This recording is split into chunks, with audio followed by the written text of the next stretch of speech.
नमस्कार, एक बार फिर से आप सबका स्वागत है हेल्थ ओपीडी के एक और स्पेशल ब्रॉडकास्ट में। आज हमारे साथ जुड़े हैं एक खास मेहमान विश्वरूप राय चौधरी जी। इनकी खासियत ये है कि अलग-अलग मसलों पे बात करते हैं, बहुत सारे साइंटिफिक लॉजिक्स भी बताते हैं उसके पीछे, डाइट एंड वेलनेस एक्सपर्ट हैं और आज एक बहुत अच्छे मसले पे बात करेंगे। अच्छा मसला इन द सेंस कि बताएँगे कि किचन में कौन-कौन सी चीज़ें हैं, जिन्हें हमें हटा देना चाहिए या कम इस्तेमाल करना चाहिए क्योंकि ये हमारी सेहत के सबसे बड़े दुश्मन हैं। विश्वरूप जी, बहुत-बहुत स्वागत है आपका। धन्यवाद प्रियंका जी। धन्यवाद, नमस्कार। जी, जैसा कि मैंने आपको बताया कि आज का जो हमारा विषय है, जो हम लोग यहाँ पे बातचीत करने वाले हैं, वो कुछ बहुत ही दिलचस्प है। दिलचस्प इसलिए है कि सब लोगों के लिए वो कहीं न कहीं काम का साबित होने वाला है। किचन में ऐसी कौन-सी चीज़ें हैं, जो कि हमारी सेहत की दुश्मन साबित हो सकती हैं? हाँ, इसका जवाब बड़ा सिंपल है। ऐसे 5 चीज़ें हैं जिसको अगर आप हटा लें, not only it will help you to prevent a disease, disease हो ही ना, बल्कि it help help you to reverse a disease. अगर ऑलरेडी आपको कोई बीमारी है, तो वो भी ठीक होने लगेगी। उसमें सबसे नंबर 1 पे जो आता है, मैं उसी ऑर्डर में लूँगा जिस ऑर्डर में उसकी इम्पोर्टेंस है। Number 1, avoid anything which comes from the animal, animal food. कोई भी चीज़ आप खाने से पहले अपने हाथ में रख के अपने आप से पूछना है कि क्या ये प्लांट से आया है या जानवरों से आया है। अब आता है जानवरों से क्या-क्या आ सकता है। मीट, मछली, अंडा तो है ही, डेयरी प्रोडक्ट, दूध, दही, लस्सी, मक्खन, घी, पनीर, छाछ, these are all I call animal food. Actually ये भी नॉन वेजिटेरियन फूड ही हुआ, क्योंकि ये जानवरों से आ रहा है, ये प्लांट से नहीं आ रहा। अब ऐसा क्यों?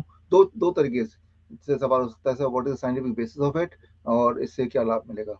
लाभ पे पहले आते हैं, बिकॉज ये क्लियरली आपको पता चल जाएगा। मैं एक एक एक चैलेंज देना चाहता हूँ सारे ऑडियंस को, खास तौर पे जो बीपी, डायबिटीज की गोलियां ले रहे हैं, कम से कम ये दोनों गोलियां ले रहे हैं, कि आप अभी जो सुनने वाले हैं, इनमें आप मेरी एक भी बात मत मानिए, सिर्फ एक बात मानिए जो अभी मैंने बोला, अवॉइड एनिमल फूड टोटली। और ऐसा 15 दिन तक कीजिए। 15 दिन के अंदर आप देखेंगे, by not changing anything else, your blood pressure, your blood sugar will go down. जो पेन होता है, जिनको अर्थराइटिस के पेन है, जॉइंट पेन है, 15 दिन में वो पेन में काफी रिलीफ मिल जाएगा। जो पूरे दिन थके थके रहते हैं, डाइजेशन प्रॉब्लम है, 15 दिन में उनमें रिलीफ मिल जाएगा, just by making one change. बाकी चीज सारे फैक्टर वहीं का वहीं है। तो जो स्पेशली जो डायबिटीज टाइप 1 के जो बच्चे हैं जिनको हम देखते हैं, तो उनमें सबसे पहला हम बदलाव यही कराते हैं, अवॉइड एनिमल फूड। अब आता है साइंस, इसके पीछे क्या है। देखिए, एनिमल फूड लेंगे, जाहिर सी बात है उसमें एनिमल प्रोटीन ही होगा, after it is animal food. हम में से कुछ लोग, खासतौर पे छोटे बच्चे, टाइप 1 वाले बच्चे जो हैं, उनके बॉडी में ऑटो इम्यूनिटी जनरेट करता है animal protein. We are animal, we are not plant. तो हमारे बॉडी में जो प्रोटीन है, of course we call them animal protein. And बाहर से जो ले रहे हैं वो भी एनिमल प्रोटीन ले रहे हैं, if you are taking animal food. Autoimmune means हमारे बॉडी डिफ्रेंशिएट नहीं कर पाती from outside and inside protein, and they attack our own cells, believing it is a foreign element, and that is called autoimmunity, जिससे diabetes type 1 होता है, beta cell destruction होता है, etcetera etcetera. तो this is one very very important thing. जैसे ही आप वो ट्रिगर को हटा दें, एनिमल फूड, एनिमल प्रोटीन को बेसिकली हटा दें, तो automatically you start feeling the relief. और मुझ पे विश्वास करने की कोई जरूरत नहीं है। You take this 15 days challenge. जो बोलेगा 15 डेज बहुत ज्यादा है, 7 डेज चैलेंज। जो बोलेगा 7 डेज भी ज्यादा है, आप 3-4 दिन तो करके देखिए ना। तो इसमें ही आपको पता चल जाएगा that bye eliminating one sort of food, how it can have a profound effect on your health. ये तो हुई एक बात।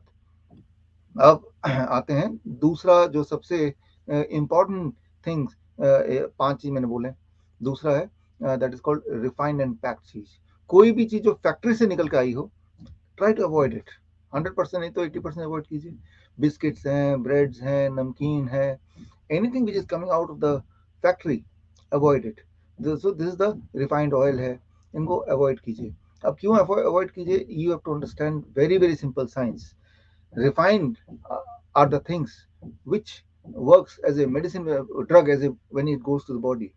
आपका स्टमक या तो फूड को वो डाइजेस्ट करता है, एंड रिफाइंड चीजों को एब्जॉर्ब करता है। दवाइयां जब लेते हैं, बॉडी एब्जॉर्ब्स इट, वो प्री डाइजेस्टेड फॉर्म में होती है। इसीलिए रिफाइंड शुगर या फिर ब्रेड या बिस्किट जब लेंगे, तो ब्लड शुगर शूट अप हो जाएगा एकदम से, बिकॉज वहां पे डाइजेशन का कोई स्कोप नहीं है, एब्जॉर्प्शन है। Absorption happens abruptly, very very fast. तो मैं तो ये बोलता हूँ, जो डायबिटीज के पेशेंट्स हैं खास तौर पे, उनको ये इफेक्ट दिखता है। जैसे ही वो रिफाइंड फूड छोड़ देते हैं और इसके बदले में रॉ फूड लेना शुरू कर देते हैं, immediately from the first 24 hours they see a clear cut difference in their blood sugar level. So just an example, So the second thing which जैसे ही कोई फूड आता है, क्या ये आपने फैक्ट्री जी से आया है, जी हाँ, तो मेरा एक then you सवाल avoid है, it. आपने बताया था कि दूध और दूध से बनी हुई चीज़ें, तो मेरा अपना एक ऑब्ज़र्वेशन है कि जिन लोगों को ग्लूटेन से प्रॉब्लम होती है, उनको भी ये कहीं न कहीं बहुत इरिटेट करते हैं ये मिल्क प्रोडक्ट्स। हाँ, हाँ। तो ये ग्लूटेन से दुनिया में ऐसा कोई नहीं है जिसको ग्लूटेन से कोई प्रॉब्लम ना हो। The only thing is for some of them it is very, very obvious, immediate reaction कर जाता है, तो उनको पता चल जाता है मुझे प्रॉब्लम है। बाकी सब में 100% of human being gluten causes some problem in the stomach, but वो over the period of time पता चलता है। हर एक की बॉडी अलग-अलग बनी है, but I say that everybody should avoid gluten. कोई किसी को अब नाम से पता समझ आ रही है बात, तो gluten, glue, it's a glue. अब अगर ग्लू अगर आपके बॉडी को, स्टमक को चिपचिपा कर देगा, the problem start from there, right. आपका ब्लड वेसल जब चिपचिपा हो जाता है, तभी कोलेस्ट्रॉल और तभी प्रोटीन एंड कैल्शियम वो डिपॉजिट होने लगते हैं, तभी क्लॉटिंग, ब्लड और ब्लॉकेज, इन सब की कहानी तब शुरू होती है। तो ग्लू को अवॉइड करना है। ग्लू से ही ग्लूटेन वर्ड आया है। It is like a glue when it goes to the body, outside also it's like a glue. So that is how we all should avoid it. जी, हम लोग refined पे बात कर रहे थे। रिफाइंड में भी ये है कि रिफाइनिंग का मतलब ही ये है कि उसमें से फाइबर एलिमेंट को बिल्कुल निकाल दिया गया है। Very interesting thing. अब देखिए, जब आप फाइबर खाते हैं, मान लो आप एप्पल खा रहे हैं, तो डेफिनेटली फाइबर भी पेट में जा रहा है, but fibre is nothing which is digested by the body. वो बॉडी से बाहर निकल जाता है थ्रू कोलोन। कोलोन से जब ये फाइबर चल रहा होता है, तो कोलोन में इस तरह के फ्रेंडली बैक्टीरिया होते हैं, दे आर निर्भर डिपेंडेंट ऑन फाइबर्स, राइट। आपकी बॉडी को फाइबर की जरूरत नहीं, उन बैक्टीरिया को जरूरत है। Those are friendly bacteria, these are the bacteria जो ट्रिगर करती है कि कितना insulin at a particular point of time release होना है। और अगर ये बैक्टीरिया की तादाद ही नहीं होगी या कम होगी, तो आपके बॉडी को इंसुलिन कितना बनना चाहिए वो ही डिसाइड नहीं होगा, तो randomly body will decide, and that may cause diabetes और that may cause other illness, because आपकी जो अमाउंट ऑफ वन हार्मोन, वो that also correlate with an amount of other hormone, right. Melatonin कितना आएगा, cortisol कितना आएगा, ये आपस में कनेक्शन है, ताना बाना है। उनमें से एक भी ताने बाने को आप छेड़ देंगे, बाकी सब डिस्टर्ब हो जाता है। तो वो जो गट में, कोलोन में जो बैक्टीरिया की एक फौज है, उन फौज को भी आपको खिलाना पिलाना पड़ेगा। They depend on fibre. तो जैसे ही आप बोलते हैं refined, that itself word says कि फाइबर को हटा दो, now it is refined. Refined tasty इसलिए लगता है बिकॉज उसमें से फाइबर हट गया, तो वो कंसंट्रेटेड, कंडेंस्ड हो गया, तो आपके टेस्ट एपिटाइट को ज्यादा मजा आता है, चॉकलेट्स वगैरह, राइट। और उसको चिबाना भी आसान होता है बिकॉज में फाइबर नहीं है। फाइबर चबाते हैं, जब हम चबाते हैं ना, जो जो चबाने का एक्शन है, मुंह में भी खाना है, लेकिन तब बॉडी एकदम प्रिपेयर हो जाती है कि खाना आने वाला है, दैट ट्रिगर। तो चबाना इज ए साइंस। लेकिन जब रिफाइंड होता है, मान लो ब्रेड है, वो बहुत ज्यादा चबाने की जरूरत नहीं पड़ेगी। जबकि मान लो आपको एक सेब खाना है, तो it takes lot of effort. टमाटर खाना है, लॉट ऑफ एफर्ट, राइट। तो that is the science between मुंह के चबाने से लेके कोलोन तक निकलने से तक। और ऑफ कोर्स स्टमक, अभी हमने ग्लूटेन की बात भी की। तो the second thing is avoid refined and packed food. थोड़ा बहुत कभी खा लिया अलग बात है, but not as a part of routine कि रोज सुबह बैठ के ब्रेड ब्रेड बिस्किट ही खाना है, नॉट लाइक दैट, राइट। तो ये है second thing which you have to avoid in the kitchen. Now in this line, let's come to the third, जो इससे सेकंड से कनेक्टेड है। इसको मैं इस तरह से लेता हूँ, ऐसी लेडीज जो किचन में ज्यादा समय लगाती है, उनके घर में ज्यादा लोग बीमार पड़ते हैं। मैंने ऐसा देखा है, ऐसा बोल सकते हैं। किचन में जाओ, भाग के आ जाओ, पूरा दिन क्या कर रहे हैं किचन में। जितने ज्यादा समय लगाओगे किचन में, उतना ही बॉडी को नुकसान होगा ये सबके। थोड़ा बहुत सारी महिलाओं को सुन के अच्छा भी लगेगा कि उनको लगेगा कि चलिए थोड़ी फ्रीडम हो गई है किचन से। ऑफ कोर्स किचन से ही फ्रीडम होगी, हेल्थ फ्रीडम भी होगी। तो मतलब मेरा इशारा है कि कुक लेस, राइट। इंसान एक ऐसा जानवर है जो अपने खाने को हीट करता है और खुद को ठंडा रखने की कोशिश करता है, राइट। तो पहले हम खाने को गर्म करके पकाते हैं और फिर अब ठंडे एसी में बैठते हैं, लाइक दैट। जबकि animals what they eat, what they do, वो खाना तो ठंडा ही खाते हैं, फिर धूप में अपने आप को गर्म करते हैं। तो you cook your self, you heat your self, not in the food it self, right. Opposite इंसान करता है। तो जब आप हीट करते हैं, तो उसकी जो बेसिक स्ट्रक्चर है उसका, वो पूरा ही बिगड़ जाता है, राइट। तो chemical structure of the food it it get destroyed. तो हर चीज को कुक करके ही खाना है। तो अगर that is a recipe to illness, right. आप कई बार हमारे ही ऑफिस में होते हैं लोग कि हम तो सादा खाना खाते हैं, रोटी सब्जी रोटी सब्जी रोटी सब्जी, ब्रेकफास्ट लंच डिनर, तो एब्सोल्युटली सादा है। लेकिन ये इट इज कुक्ड।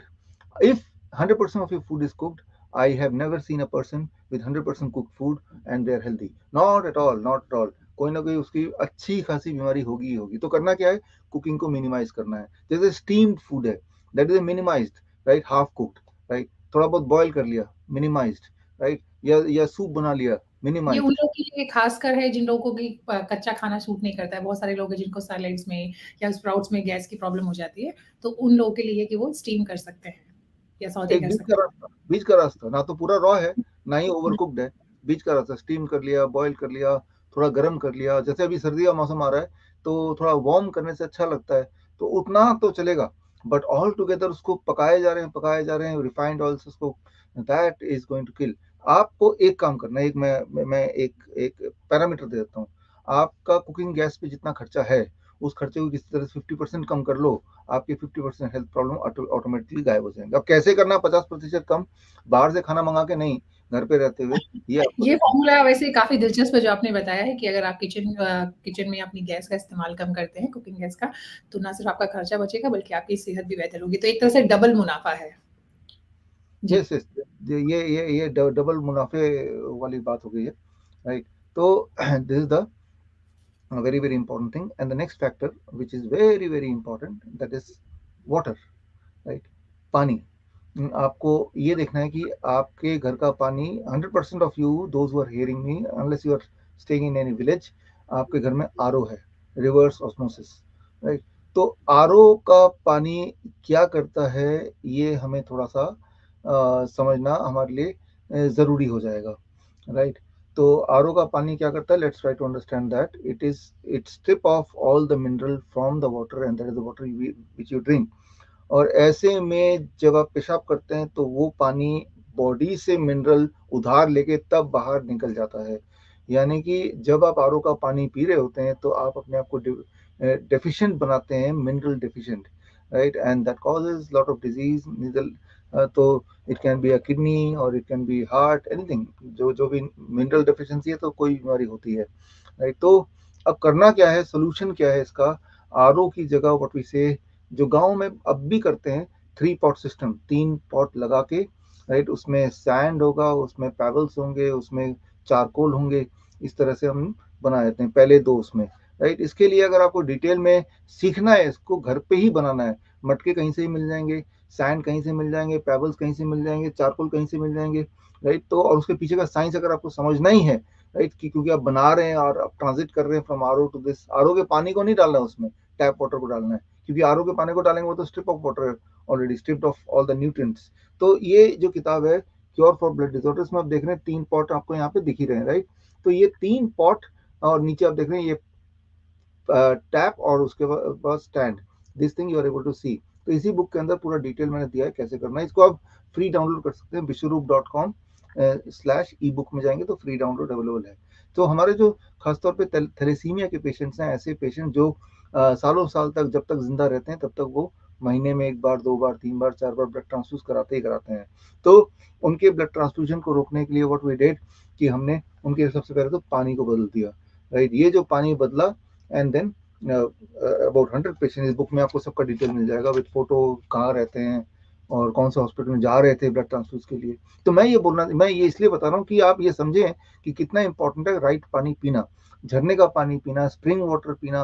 लेकिन स्प्रिंग वाटर कहाँ मिलेगा आपको, तो आपने इसे स्प्रिंग वाटर की तरह ही बना लिया। स्प्रिंग वाटर क्या करता है, वो ऐसे चलता चलता आता है, वो पत्थरों से टकराता नीचे आता है, पत्थरों के अंदर जो मिनरल है वो एक्यूमुलेट करके आगे बढ़ता है।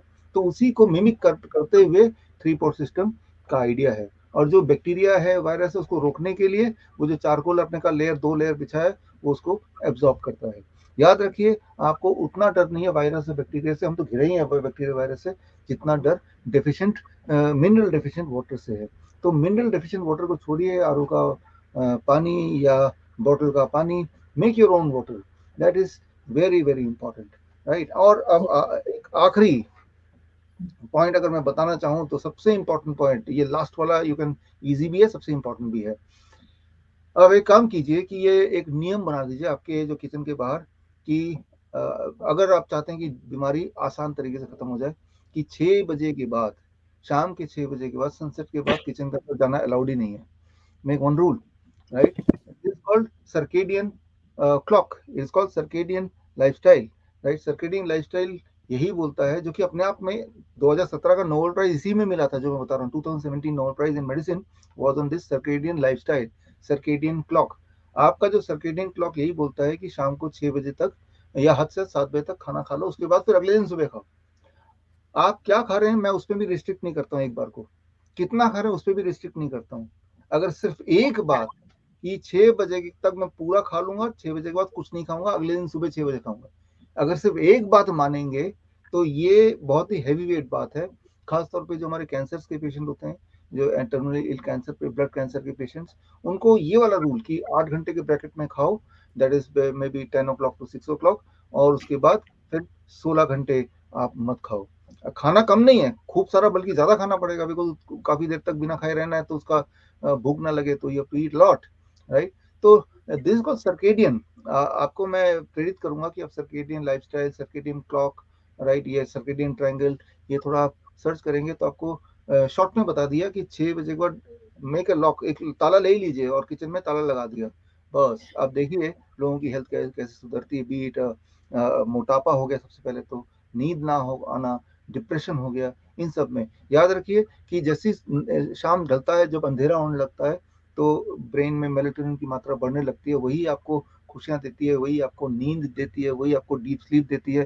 लेकिन अगर आप खाते ही रहेंगे, जैसे करते हैं कि 8 बजे 9 बजे 10 बजे तक खाते रहेंगे, कोई तो 12 बजे भी खाता है, कोई तो आधी रात को भी खा लेता है कुछ ना कुछ, तो फिर आपका सर्केडियन क्लॉक डिस्टर्ब हो जाएगा, and it disturbs every disease start with disturbing the circadian clock first. That is a Nobel Prize winning science. So this completes all the important thing you can do around the kitchen. जी, बहुत बढ़िया, बहुत ही कम वक़्त में आपने कितनी अहम जानकारी मुझे कहना चाहिए हमारे दर्शकों के साथ शेयर की, और सबसे बड़ी बात है कि इसके लिए बहुत ज़्यादा एफ़र्ट नहीं करना है। आपकी जो रूटीन लाइफ़ है उसी के अंदर थोड़ा-सा चेंज करना है, जो घर के अंदर चीज़ें मौजूद हैं सिर्फ़ आपको माइंडफुल तरीके से सिलेक्शन करना है। जी, हमारे साथ जुड़ने के लिए आपका बहुत-बहुत शुक्रिया, थैंक यू सो मच। अच्छा लगा आपसे बातचीत करके, ख़ास बात ये थी कि जैसे मैंने बताया कि बहुत ही कम वक़्त में बहुत ही अहम जानकारी आपने शेयर की। Thanks a lot. Thank you. धन्यवाद।